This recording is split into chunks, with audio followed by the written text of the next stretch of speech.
बंदी छोड़ सदगुरु संत रामपाल जी महाराज की जय।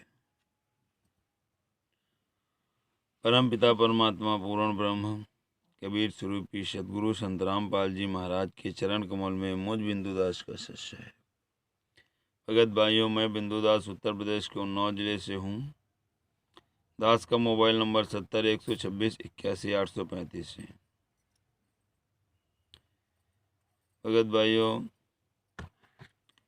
ये पुस्तक ज्ञान अमृत एवं षड्यंत्र का बीज, ये पुस्तक वो पुस्तक है जिसको पढ़ने के बाद आपको एक नई चेतना उत्पन्न होगी, क्योंकि जिस गुरु की, जिस भगवान की आपको तलाश है, जिसके लिए आप जन्मों जन्मों से भटक रहे हो, वो परमात्मा से मिलाने वाला, परमात्मा का अंश, सच्चा सदगुरु संत रामपाल जी महाराज कहाँ हैं, कैसे हैं, किस हाल में हैं और किसने पहुंचाया है, उन सब की काली कारतूतें हैं। आप जितने भी समाज के लोग हैं, चाहे भगत समाज को हो चाहे जगत समाज को, ये पुस्तक पढ़ने के बाद आपको एक नई सच्चाई जानने को मिलेगी।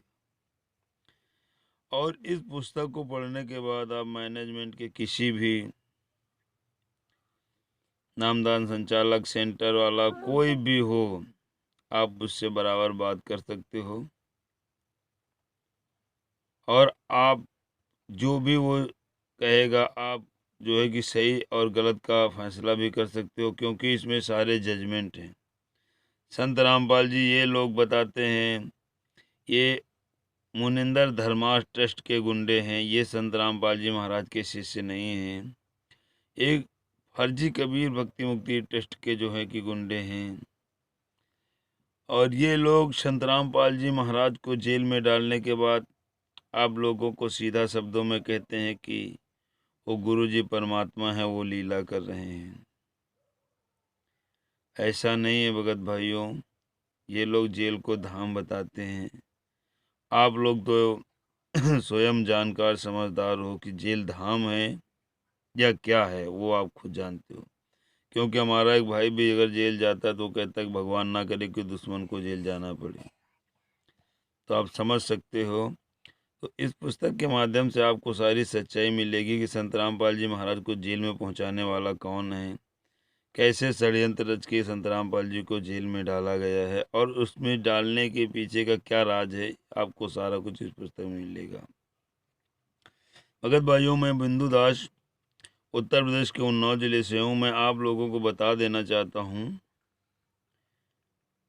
कि आज से लगभग 625 वर्ष पूर्व जगत के तारणहार कबीर साहब स्वयं सदगुरु की भूमिका में थे और पूर्ण परमात्मा भी। हम सभी भाई बहन, 600 साल पहले राजतंत्र था, इसमें राजा की हुकूमत चलती थी और सिकंदर लोधी कबीर साहब को 52 यातनाएं दी थी। हम सब गुरु बनाए थे, शिष्य थे कबीर साहब के, और हमारी आंखों के सामने कबीर साहब को बहुत गहरी गहरी यातनाएं दी जा रही थी। हम लोग केवल क्या करते थे कि जाकर के राजा क्या देखते थे कि कबीर साहब को आज कड़ाही में डालेंगे, आज नदी में फेंकेंगे, आज कुएं में डालेंगे, आज खून आते से कुछ करेंगे, मगर कभी भी मैंने अपने गुरु के लिए सत्य की आवाज़ नहीं उठाई।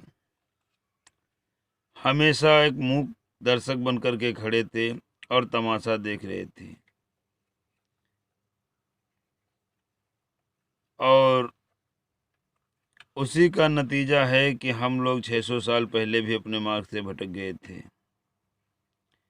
आज हमारे पूज्य गुरु संत रामपाल जी महाराज ने वो सारी घटनाएं हम लोगों को याद दिलाया और हम सभी भाई बहनों को एक धागे में बांधा और पहले की तरह फिर से हमको जागरूक किया।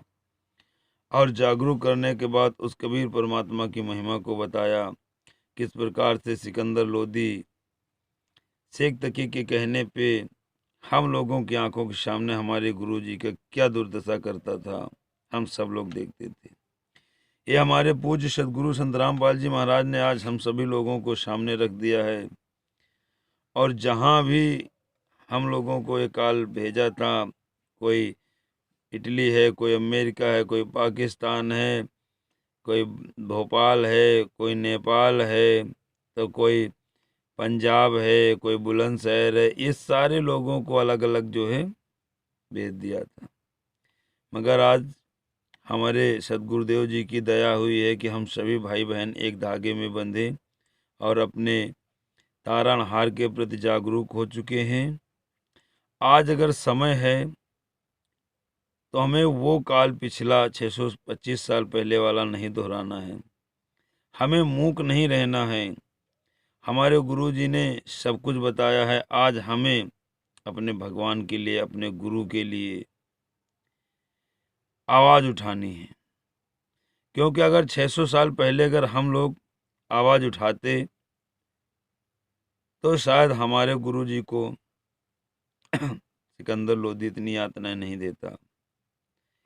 क्योंकि हम लोग डरते थे कि राजा है, कुछ कह देगा, क्या करेगा क्या नहीं करेगा, तो इसलिए हम लोग डर के मारे चुप रहते थे। आप लोग सोचो, विचार करो कि जब हम इस दो कौड़ी के जीव से डर जाएंगे, जो अत्याचारी, निर्दयी, हत्यारा है, आज हम इसके सामने अगर अपनी आवाज नहीं उठा सकते हैं तो कल हम काल के दूतों के सामने आवाज नहीं उठाएंगे और फिर से हमें यहीं पटक दिएगा। तो हम लोग को ये सच्चाई मालूम हुई है कि पूर्ण परमात्मा जगत का तारणहार अपना अंश भेजा है या स्वयं आया है संत रामपाल जी महाराज के स्वरूप में। और सारी सच्चाई जानने के बाद हम लोगों को अपने गुरु के साथ क्या अत्याचार हुआ है, उसके लिए आज हमें चुप नहीं रहना है, अपनी आवाज़ को उठाना है और अपने गुरु जी के साथ हुए अत्याचार को विश्व के 8 अरब जनमानस तक पहुंचाना है और अपने सभी भाई बंधु को इस चीज़ से जागरूक करना है कि वही सिकंदर लोदी, काल के दूत, महेंद्र भगोड़ा, बलजीत पुरुषोत्तम सैनी, राज कपूर और प्रीतम, चांद राठी, बलजीत बिल्लू, बबीता, राजबाला, ये सब लोगों ने मिल करके जिस प्रकार षड्यंत्र का विष किया है हमारे गुरु जी के साथ, और उसकी सच्चाई परमात्मा ने इस पुस्तक ज्ञान अमृत के माध्यम से और अपने बच्चों के माध्यम से हम सभी लोगों तक पहुंचाया है। और हमें अपनी आवाज़ को बुलंद करके अपने गुरु के साथ हुए अत्याचार को जागरूक करना है और इन दरिंदों को इनके की सज़ा मिलनी चाहिए। हम लोग को अपने गुरु की शरण मिलनी चाहिए। इसके लिए हम सब एक साथ मिलकर के आवाज़ उठाएं और इन दोषियों को इनके सही मुकाम तक पहुंचाएं और अपने गुरु जी को सही स्थान पर लाएं और अपने गुरु की सेवा करते हुए गुरु की उंगली पकड़ के अपने निजी घर वापस चलें। मैं बिंदु दास उत्तर प्रदेश के उन्नाव जिले से आप सभी लोगों से निवेदन करना चाहता हूँ कि आप लोग डरो मत। हमारे गुरुजी बताते हैं कि ना हम डरते हैं ना डराते हैं, तो हमें ना डरना है ना डराना है। अगर सच्चाई पता है तो सत्य की आवाज़ उठाना है। और संत रामपाल जी ने ये स्पष्ट लिखित तौर पे और मीडिया के सामने बताया है कि राष्ट्रीय समाज सेवा समिति ने मेरी नहीं है, इन लोगों ने बरवाला में 5 महिला एक बच्चे की हत्या की है और 429/2014, 430/2014 की जजमेंट के फाइल में भी इन लोगों ने अपना जुर्म स्वयं कबूल किया है। और अधिक जानकारी के लिए पुस्तक ज्ञान अमृत एवं षड्यंत्र के विषय पढ़ें, जो बिहार के सीनियर एडवोकेट शशि भूषण जी द्वारा लिखी है और इस पुस्तक को प्राप्त करने के लिए 99 315 92 0 93 पर संपर्क करें। शेष साहेब, मैं बिंदु दास, उत्तर प्रदेश के उन्नाव जिले से। दास का मोबाइल नंबर 70 126 81 835 70 126 81 835। शेष साहेब, जय हो।